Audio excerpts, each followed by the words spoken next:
നമസ്കാരം. ഞാൻ ഡോക്ടർ അഖിൽ രമേശ്. ഇന്ന് എനിക്ക് പറയാനുള്ളത് ദിനചര്യയെക്കുറിച്ചാണ്. ദിനചര്യ എന്ന് വെച്ചാൽ നമുക്ക് ദിവസവും ചെയ്യാൻ പറ്റുന്ന ചര്യ. ഗണ്ടു ഷോ കവളം. ഇതൊരു ഡീറ്റോക്സ് ആണ്. ഡീറ്റോക്സ് എന്ന് പറഞ്ഞാൽ ശരീര ശുദ്ധീകരണമാണ്. അത് തമ്മിലുള്ള വ്യത്യാസം പറയുമ്പോൾ നമുക്ക് അതെന്താണെന്ന് മനസ്സിലാക്കാം. ഗണ്ടൂഷം എന്നാൽ വായു മുഴുവൻ എണ്ണ അല്ലെങ്കിൽ തൈലം ഘൃതം നിറച്ച് കുലുക്കാതെ നിർത്തുക. നമ്മൾ 3 മുതൽ 5 മിനിറ്റ് വരെ നിർത്തുമ്പോൾ കണ്ണിൽ നിന്ന് കണ്ണുനീര് വരുന്ന ഒരു അനുഭവം ഉണ്ടാകും. അപ്പൊ നമുക്കത് തുപ്പിക്കളയാവുന്നതാണ്. അടുത്ത് കവളം.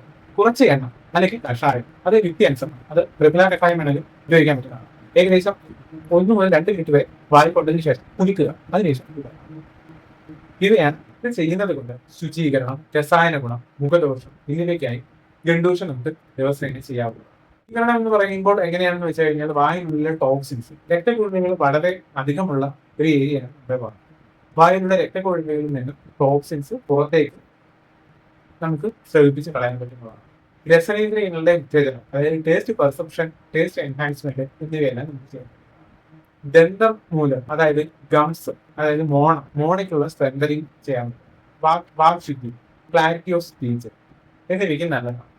ഗന്ധനാശം, വായിലുള്ള ഫൗൾ സ്മെൽസ് അത് നമുക്ക് ക്ലീൻ ചെയ്യാൻ പറ്റുന്നതാണ്.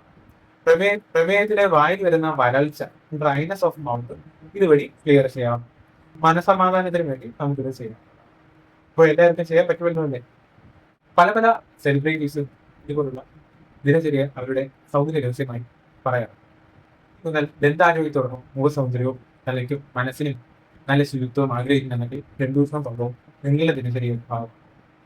ഇതൊരു വലിയ ലൈഫ് ഡീറ്റോക്സ് ആണ്. 14 ദിവസത്തിനുള്ളിൽ നിങ്ങൾക്ക് തന്നെ അത് സാധിക്കും. എല്ലാവർക്കും ആരോഗ്യം ആശംസിച്ചുകൊണ്ട് നന്ദി.